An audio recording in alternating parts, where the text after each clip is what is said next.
zu.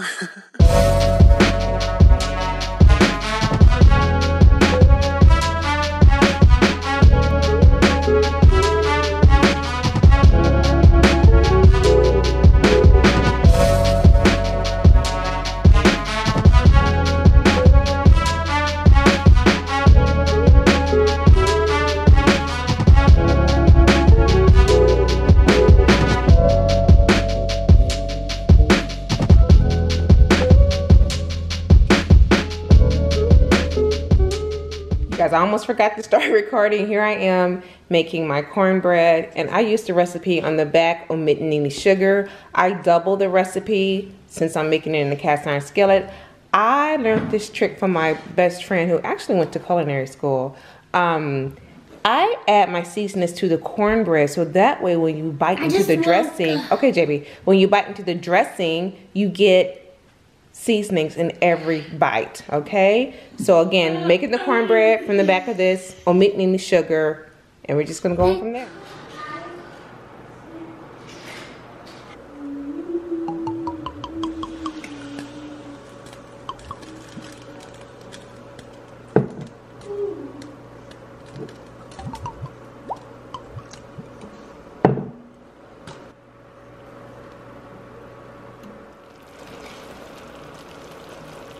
So first mishap of cooking, I walked away while this was boiling and it burnt. It doesn't take that long at all. You cannot do this with caramel sauce. So at this point, I'm going to remove it from the eye, add the heavy cream and the vanilla, stir it up, don't stir it, I'm sorry, shake it up like this a little bit more, return it back to the eye, allow it to, this is the eye, allow it to cool down, add pecans, and then glaze my pound cake. This is what the pound cake looks like right now. Yes, I cut into it. I forgot about this, you guys. Let me just tell you something. This is a very rich cake. I mean, extremely rich, very moist. In my opinion, this will be okay with 2 sticks of butter. Now, I know between Divas Can Cook and Curlin, they use a lot of butter. I even think that, oh girl, Divas Can Cook, her recipe calls for butter shortening, but it's very rich. For both of their recipes, they also add either toffee or pecans to the batter itself. I think the cake is so rich, you don't need that to the batter. You don't need to add that to the batter itself. Let me go back to the caramel sauce, y'all. See? You don't need to add that to the batter. I'm going to put that back on just a little bit. Heavy cream and butter has been added. Excuse me. Heavy cream and vanilla. I added butter at the beginning. So this is boiling up again. Excuse the background. Just a little bit. I'm going to turn it down a little bit because I don't want it to burn. This is what I want it to do. See that? See that? That's caramelizing when you see those bubbles come up like that. And this is what my cornbread looks like. Yes, I ate some of this too. Yeah, we're greedy. Now, if I was serving this, of course I would add sugar and I'm gonna let this brown a little bit more. What I'm going to do, my husband will probably want a little bit. Over here too. Thank you for pointing that out. My husband will probably want a little bit of this. I'm gonna take it out. And I'm going to wrap it, sorry, I'm going to wrap it in foil paper, but I'm going to leave it out at room temperature so that it can kind of stale a little bit. It smells good. Smells good, y'all. You see what I'm saying, Jabby? It smells good. Look, this is what you want your cornbread to look like. I know that's not going to zoom in. Let me see if it'll zoom. Let me see if it'll focus. I'm sorry. Good. Say that a strong word. Yeah, I know hate's a strong word. I'm sorry, sweetheart. This will be a great Mexican style cornbread by adding green bell peppers and corn. I'm gonna eat this.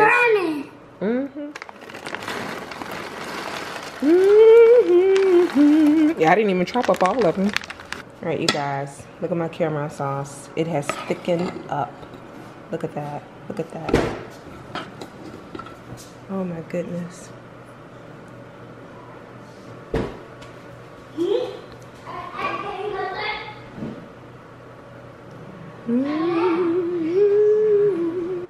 Here we go, y'all. Let me tell you something. This smells so good. So good. Look at it up close. Look at it. Oh my goodness. Alright, you guys, it is Thanksgiving Day. Yay! I am making myself some breakfast. I'm gonna have some oatmeal with some almonds and cranberries. Speaking of cranberries, I'm getting ready to make my cranberry sauce. These are bad cranberries, but I go through, wash them, take out any ones that are bad. I'm gonna add half a cup of apple juice, some cinnamon. Of course, like sugar, maybe like, I don't know, like a 1/4 of a cup of sugar to start off. Typically, I would do brown sugar, but I'm out of brown sugar, so I have white sugar. And I'm going to be adding that liqueur, that amaretto. Y'all know I can't pronounce anything. Liqueur to this instead of water. Oh, yes, honey. Of course, Jabby's not having this.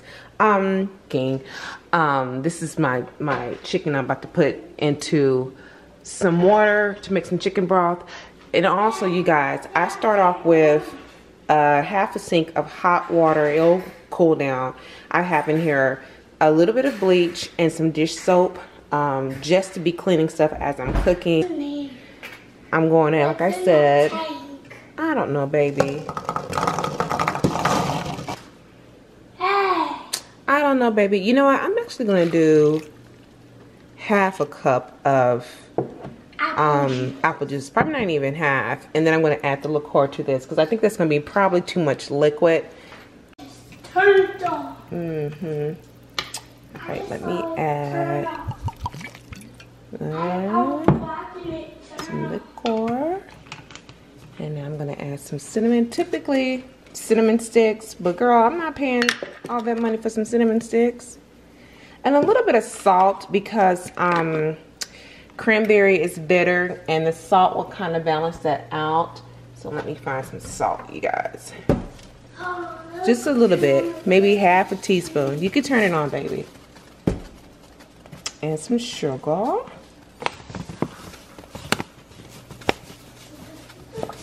That's about 1/4 of a cup. Actually, let me add a little bit more, girl. Alright. So now you're going to be listening for the cranberries to pop. It's a light popping noise. See if it can make it here. And once they all pop, you want to stir it up a bit and then place it into the refrigerator to chill, and it's going to actually become almost like a jelly, okay? So if I think it needs more liquid, I'll add some more alcohol. No, I'll add some more apple juice, okay? I'm going to go ahead and turn my oatmeal off. Okay, so you hear that?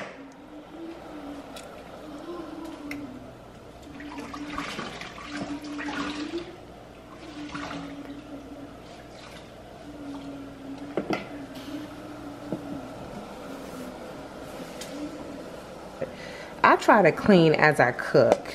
Oh, Lord Jesus. Let me turn it down some. You guys, so here is the cranberry sauce. As you can see, it is thickening up. Now, I did add a little bit more liqueur. As it cools down, it will continue to thicken, okay? And I'll taste it to see if I need a little bit more sugar. Should be okay with salt. I added a little bit of salt, actually, or some lime, or, you know, whatever I need, I'll add it then. So this is also my chicken that's in a stock pot, excuse me. You want to make sure you really wash your chicken. Now, I have been buying chickens without gizzards for a while now, y'all. Look, when I first started cooking, and making chicken, whole chicken at least, and I probably need to add a little bit more water to this. I don't know. Anyway, I did not realize that there was gizzards in this. So I actually started to cook it, y'all. Excuse me, I was only 22. I started to cook the chicken, and of course when it was done, the gizzards came out, and my silly self was like, oh my God, this chicken was pregnant. Girl, stop, those are gizzards. Excuse me, so keep the skin of the onion on, okay? You have 2 sticks of celery, 2 sticks of carrots, and some pepper. I don't have any bay leaf because that's what you would traditionally add to your chicken stock. I don't like to add salt to the chicken stock. It depends on what I'm cooking, to be quite honest, but I don't like to add salt to it because I'm adding salt, excuse me, to the dish itself. So this is going to be for my dressing. Now, I know dressing can be very controversial for some people, but I try to make it as traditional as possible. I only add onions, celery, butter, homemade cornbread, which is sitting over there, a really good stock. That's what you need. And I may shred up the chicken. Yeah, I think I will shred up the chicken and put it in there. I don't add any cream of mushroom. I don't add any cream of anything. I do add 2 eggs to it. I taste it before I add the eggs. Of course, seasonings. I'm sorry. I do add sage, black pepper, salt, onion powder. Sometimes I add garlic powder, but I really don't like my dressing to taste garlicky. I don't do the chopped up You know how some people do chopped up hard-boiled eggs to it. I don't do that gravy with the eggs either. So yeah, this is as traditional, at least in my family, as we make it. I know the lighting is a little off, y'all. So it's Thanksgiving Day, as you can see. And I'm in my car going to the store because I forgot that my husband told his co-workers that I would make them a cake. And y'all, this is at my fries. Isn't this pretty? This is so pretty. I want to do my decor silver next year. This is so pretty. Oh my goodness. All right, you guys, so for my husband's cake, I have here half a cup of chocolate Heath bar. I'm going to fold that in, and again, folding it in will actually create, it will make it fluffier, moist, because air now is being whipped into the batter. You don't want to overdo it though. So about, I don't know, about 8 or 10 times folding it in, and then I'm going to actually add Heath bar to the caramel sauce, okay?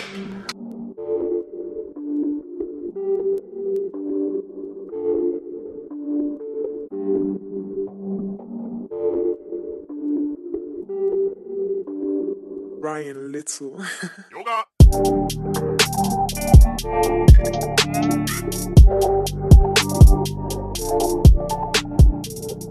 Shredded up cornbread with my veggies, some shredded up chicken. I'm gonna add my broth, and then I'm gonna add 2 eggs. Now everything's at room temperature, y'all. You don't want to do this stuff while your broth is hot, while the food is hot. You want to make sure it goes down to room temperature. Now you can temper, meaning bring the eggs up to a warm temperature so they won't scramble, but don't do that. Just take your time and wait. My broth is actually in here in the fridge, cooling down, okay? That's all the broth. I've reserved 1 cup for the gravy. Here is my butternut squash, carrots. I drizzled on some melted butter. We have a little bit of brown sugar, cinnamon, black pepper, salt, and that's it. It's gonna go in the oven at 350. Here are my Cornish hens. I arranged some celery and onions around. I'm baking this in the cast iron skillet, you guys. It can fit, it's not overcrowded. Put some foil paper underneath to help making cleanup at ease. I sprinkled on a little bit more paprika, garlic, onion powder. I did not put on more salt, okay, because it's okay. So this goes in the oven. Everything's in the oven right now at 365, and so everything's gonna cook around at the same temperature. My collard greens, I have a bag of this country blend. It's probably collard, yeah, it's collard, mustard, and turnip greens. Now this says ready to eat. No, it's not, girl. No, it's not. You still gotta wash these, you guys. And then I have about 2 bunches of fresh greens that I'm gonna cut up and wash. Now, yes, you see cabbage here. Let me tell you something. I'm gonna stir fry these collard greens, you guys. It is so good. I got this recipe from Cooking with Carolyn. I'll be linking her channel below with the recipe.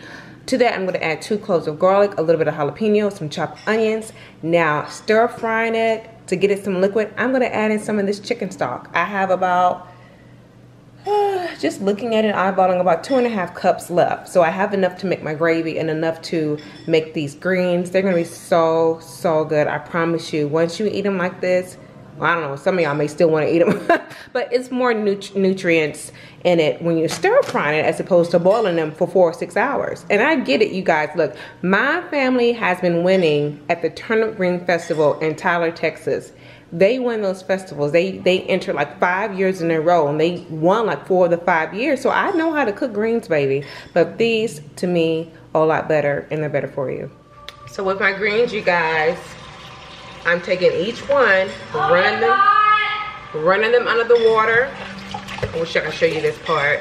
I'm going through, getting that dirt out, dunking it in, each one. I was taught how to do it is to fill your basin with water, dip them in, do it 3 times until the water runs clear, or how many, you know, until it runs clear. But this is what I'm gonna do. So I have a bowl right here that I'm dunking them in, okay? Typically we do mix our greens, mostly turnip and collard. Mustard greens you gotta be careful with.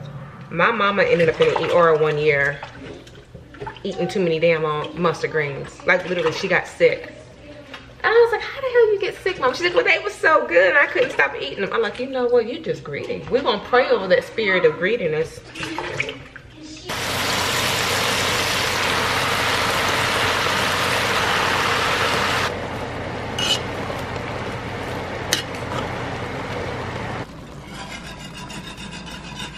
All right, y'all, so I am done cooking. I'm gonna show y'all everything. Here are my collard greens with the cabbage. This is so good. It is so flavorful.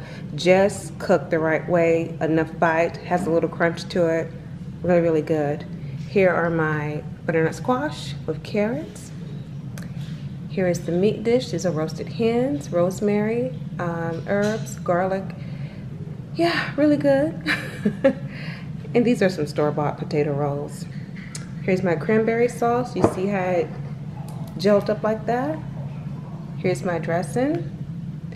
Here's that cake that we've been killing on already. And here is my gravy. And that is it, you guys. I hope you guys all y'all have a good Thanksgiving. Thank you so much for watching and take care. Bye.